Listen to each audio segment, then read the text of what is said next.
The ground shook under me before I even heard the blast, and my ears started ringing so loud I couldn't hear my own breathing.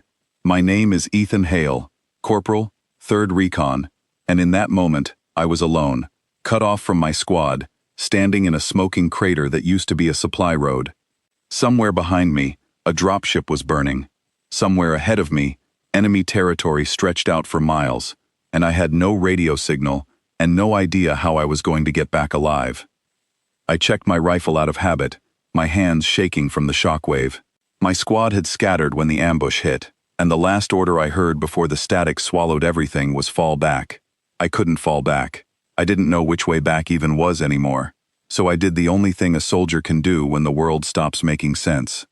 I moved forward, low and quiet, hoping to find higher ground before anything found me first. That was when I heard the sound. A thin, broken clicking noise, coming from a pile of collapsed metal near the edge of the crater. It wasn't static, it wasn't wind. It was something alive, and it was in pain. Every instinct I had trained into me over 3 years of service told me to walk away. The enemy in this war wasn't human. They were tall, 6-limbed, covered in hardened shell instead of skin, with faces built for clicks and hums instead of words. We called them the Zaya.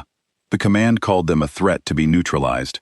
I had been taught to see them as numbers on a briefing sheet, not as anything with a heartbeat. But the sound kept coming, weaker every second, and something in me refused to just walk past it. I moved the broken metal aside piece by piece, my rifle slung over my shoulder, because I needed both hands. Underneath it was a child. I knew it the moment I saw her, even though she looked nothing like any child I had ever seen before. She was small compared to the adult Zaya soldiers I had seen in photographs.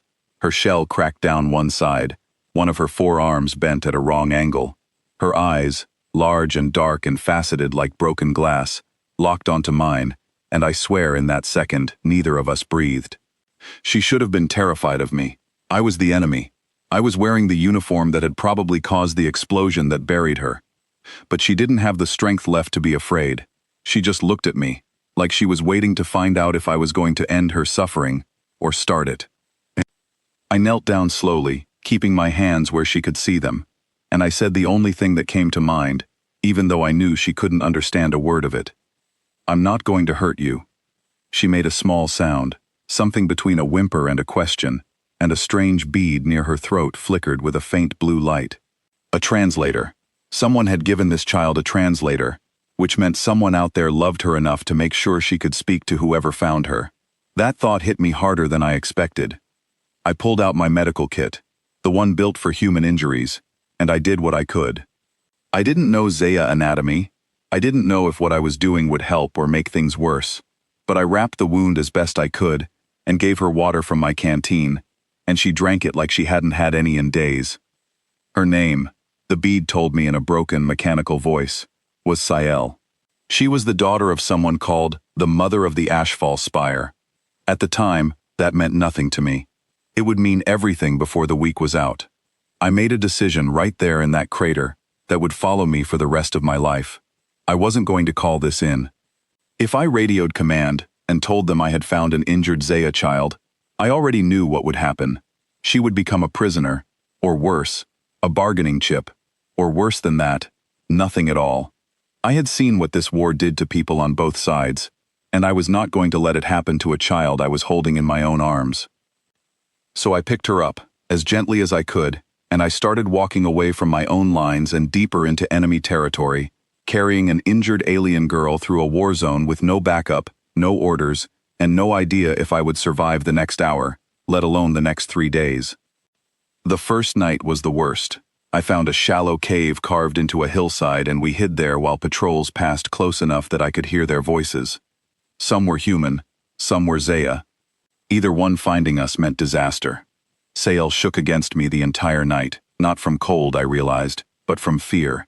And somewhere around midnight I started talking to her again, quietly, just to give her something other than fear to focus on. I told her about my sister back home, a girl named Grace who used to steal my boots when we were kids and hide them so I would be late for school. I told her about my dog, an old scruffy thing named Buster who used to sleep at the foot of my bed every single night before I left for service. None of it mattered. None of it would help us survive, but her breathing slowed while I talked, and by the time the sun came up, she had fallen asleep, leaning against my shoulder, and something about that felt more important than anything I had ever done with a rifle in my hands. The second day was worse in a different way. Her fever spiked. The wound on her side, despite everything I had done, started to look infected, and I didn't have the right medicine, and I didn't know if what I did have would even work on her body. I carried her again when her legs gave out, her weight slight, but growing heavier with every mile, and I kept moving, because stopping felt like giving up, and giving up was not something I let myself consider. She started talking more that day, in fragments, her translator struggling to keep up with her clicks and hums. She told me about her home, a place she called the Spire, grown rather than built, alive in a way no human city had ever been. She told me about her mother, who she said could crush stone with her bare hands, but had never once raised a hand against her own daughter. She told me she had been separated from her guardians during the same attack that had nearly buried her alive, and that she didn't know if any of them had survived. I didn't have an answer for that. I just kept walking. By the third day, something had shifted between us. She had stopped flinching every time I reached toward her.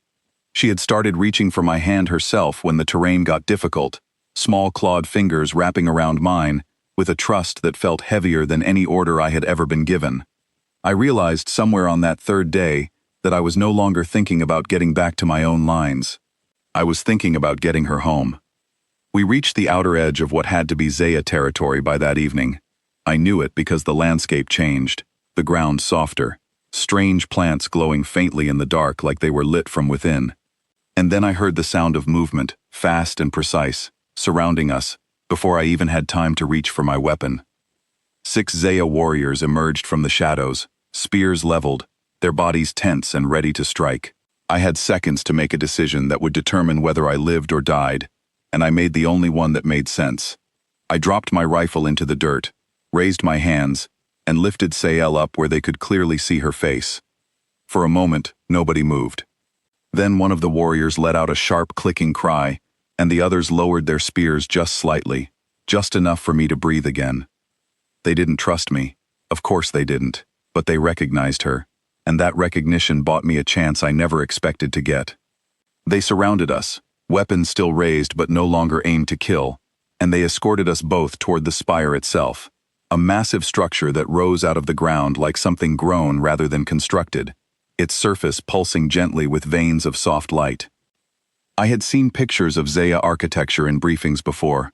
Nothing had prepared me for actually standing beneath it, unarmed, surrounded by an enemy force, carrying one of their own children in my arms.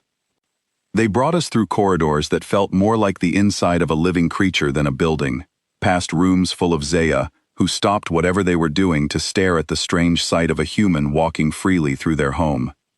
Nobody attacked, nobody spoke to me directly. They simply watched, and I could feel the weight of every single gaze as we moved deeper inside. Eventually, we reached a massive chamber, taller than any room I had ever stood in, with light filtering down through a canopy of glowing growth above us. And there, on a raised platform at the center, was the Queen.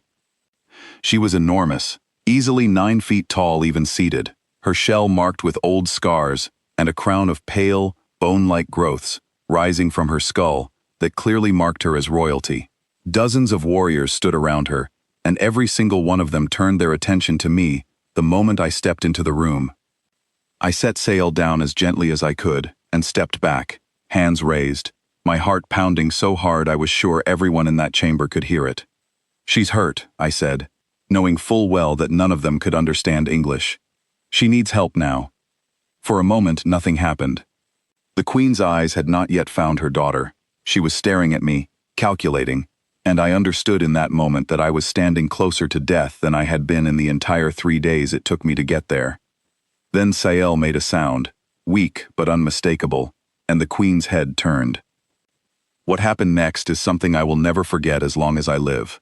This massive, powerful creature, a monarch who commanded thousands of warriors and had led her people through years of war, looked at her daughter's face, and something inside her simply broke open. A sound tore out of her that needed no translation at all. It was the sound of every parent who has ever gotten back something they believed they had lost forever. She crossed that enormous chamber in 3 strides, moving faster than something her size should have been able to move, and gathered sail into her arms like she weighed nothing at all. Clear fluid, the Zaya equivalent of tears, streamed down the ridges of her face as she held her daughter close, and around the chamber, warriors who moments before had been ready to end my life were making quiet sounds of their own, spears lowering without anyone giving the order. Sael's translator bead was still active, caught between them, and I caught pieces of what she said. Found me, carried me, 3 days, saved me. The queen's head turned toward me again, and this time her expression had changed completely. I braced myself, not knowing what to expect. Instead of a weapon, she crossed the space between us and knelt down in front of me, an act I understood even without words to be extraordinary, given who she was and what I represented. She reached out one clawed hand, hesitated for a moment, then rested it gently against my chest, the same way she had just held her daughter. "You returned what the sky ships stole from me," her translator crackled, the mechanical voice carrying a weight that no machine should have been able to convey. 8 cycles I searched. 8 cycles I believed her lost to ash. You brought her back to me alive. I did what anyone should have done, I told her, and I meant every word of it. "No," she said, her eyes steady on mine. "Your kind does not do this. That is why we fight. But you are different from your kind's war." I did not have an answer for that either. I simply stood there, in the heart of enemy territory, surrounded by warriors who had every reason to end my life, while their queen knelt before me with tears still on her face. I will not pretend that one soldier carrying one child ended a war that had already taken so much from both sides. Wars do not end because of a single act of kindness. I understood that better than almost anyone by that point, but something did change that night, something that spread far beyond that single chamber. Word travels fast among a people connected the way the Zaya are connected. Within days, the story of a human soldier who chose to save an enemy child, instead of leaving her to die, had spread through their entire network, hive to hive, spire to spire, faster than any message could have traveled through official channels. And when the queen of the Ashfall Spire refused to authorize another assault against human forces, when she instead sent envoys asking specifically for the human who had returned her daughter, something shifted that neither side could ignore. I was brought before military command not long after that, and I fully expected to be punished. I had gone off-grid in hostile territory. I had abandoned my post. I had made contact with the enemy without authorization. By every rule in the book, what I did was a serious violation of protocol. Instead, I found myself sitting at a table I never expected to see, across from Zaya representatives who had traveled under a flag of truce, all because a single soldier had carried an injured child through 3 days of danger instead of leaving her behind. Those first talks were difficult. Translation was clumsy. Misunderstandings piled on top of misunderstandings. And more than once, I watched negotiations nearly collapse entirely over something as simple as a mistranslated word or an unfamiliar gesture. But every time things grew tense, I would glance across the room and see Sael standing near her mother, healed now, stronger, watching the proceedings with the same steady eyes that had once looked up at me from inside a crater, trusting me when she had every reason not to. Months passed. The talks continued, slow and difficult, filled with setbacks that sometimes made it feel like the entire effort would collapse. But it never quite did. There was something about that first act, about a human choosing mercy in a war built entirely on the absence of it, that both sides kept returning to whenever things seemed most hopeless. 11 months after I carried a wounded Zaya child through enemy lines, both sides signed a treaty that ended a war I never fully understood the beginning of. I was there when it happened, standing near the back of the room, not because I had any official role in the negotiations, but because both sides insisted I be present. Sael stood beside her mother that day, no longer the frightened, injured child I had found buried under broken metal. She had grown taller, stronger, more confident, and she had taken on a role helping to bridge the gap between our two peoples, something she seemed to have been born for. She still calls me by a name her translator renders, a little clumsily, as brother, even though there is no blood between us. Nothing but 3 days spent surviving together in a war zone that should have driven us apart instead of together. I asked the Queen once, much later, after peace had settled into something that finally felt real, why she still cried every single time she saw the two of us together. I thought perhaps I had overstepped some boundary I did not understand, some cultural rule about grief or gratitude that I was too human to fully grasp. She told me it was because I had given her back her heart, and I did not have to. I think about that answer more than almost anything else from those years, about how the most important thing I ever did in that entire war was not a fight I won, but a fight I chose never to have. About how a single decision made in the bottom of a smoking crater, to kneel down instead of walking away, ended up mattering more than every order I had ever followed before that moment. I am older now, and the war feels like something from another lifetime, though the peace it left behind is still young and still fragile in places. But every time I doubt whether one person can truly change anything in a world so full of conflict, I remember a crater, a broken sound coming from beneath twisted metal, and a choice that took less than a second to make, but changed the rest of my life completely. Some choices are small in the moment they are made. It is only looking back that you understand how large they truly were.